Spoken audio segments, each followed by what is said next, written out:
Built directly into the lush slopes of Crane Hill, Kek Lok Si spans 30 acres, making it the largest Buddhist temple complex in Malaysia. Entering this massive hillside sanctuary is highly accessible for travelers, as general admission to the sprawling main grounds costs absolutely nothing. For those traveling on a strict budget, public transit makes the trip easy. Catching rapid Penang bus route 203 or 204 from the Komtar terminal will run you between 2 and 3 ringgit. If you prefer a direct route, a rideshare from Georgetown will drop you right at the temple entrance for anywhere from 12 to 25 ringgit, depending on traffic. Before you start the ascent, you do need to meet one strict requirement.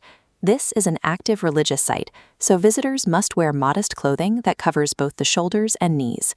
Reaching this threshold takes very little money, but it requires a basic level of planning and respect for the grounds you are about to walk.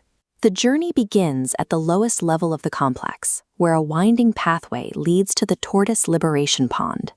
This area is entirely built around the ancient Buddhist practice of Fang Sheng, commonly known as mercy release. Fang Sheng takes the basic principle of doing no harm a step further. Instead of simply refraining from killing, practitioners actively intervene to save the lives of animals that were destined for slaughter. Here, the focus is on the tortoise. Its heavy shell and long lifespan make it a powerful cultural emblem of strength, endurance, and longevity. Today, pilgrims participate in this tradition by purchasing bunches of water convolvulus from local vendors to feed the hundreds of turtles living in the pond.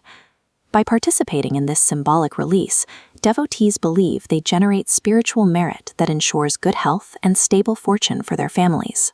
The lower temple establishes the moral baseline, turning theoretical compassion into a physical, actionable ritual before the real climb begins. Moving up the mountain to the middle tier, the landscape is dominated by a 30-meter-tall tower, the Pagoda of 10,000 Buddhas.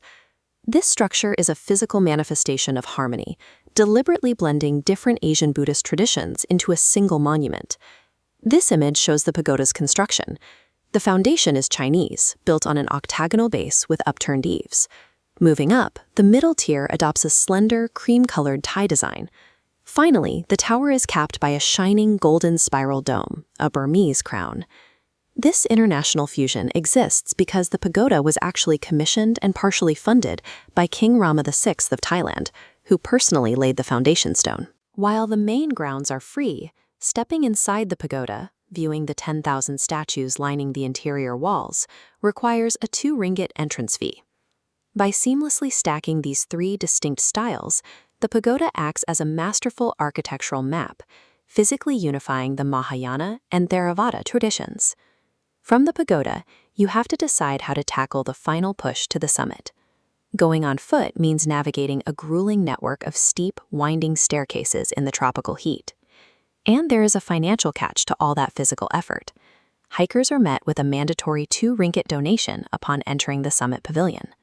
The modern alternative is to bypass the staircases entirely using the temple's 2-tiered inclined lift system. A ticket for the funicular costs 3 ringgit for a one-way trip, or 6 ringgit to go up and back down. Here is the loophole. If you purchase a lift ticket, the mandatory 2 ringgit summit donation fee is completely waived.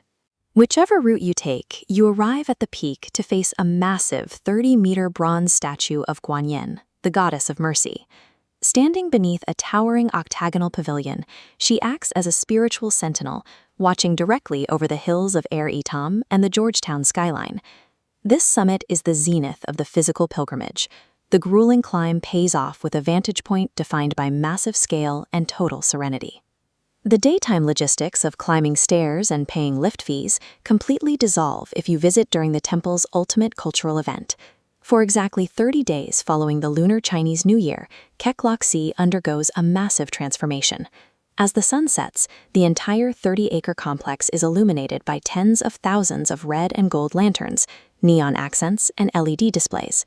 This dense network of light turns the dark hillside into a glowing, multi-tiered fairyland that dominates the night sky and can be seen from miles away.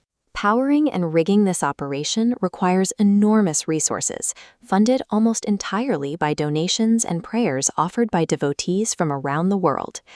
To accommodate the festival crowds, the temple completely alters its schedule, keeping the gates open and the lights burning late into the night, often until 10 or 11 p.m. Even with the massive influx of nighttime visitors, the same 2 ringgit public buses and rideshares continue operating to bring pilgrims safely back down the mountain. Kek Lok Si rewards the effort required to reach its peak. It provides a vibrant, accessible space where deep spiritual devotion meets massive communal celebration.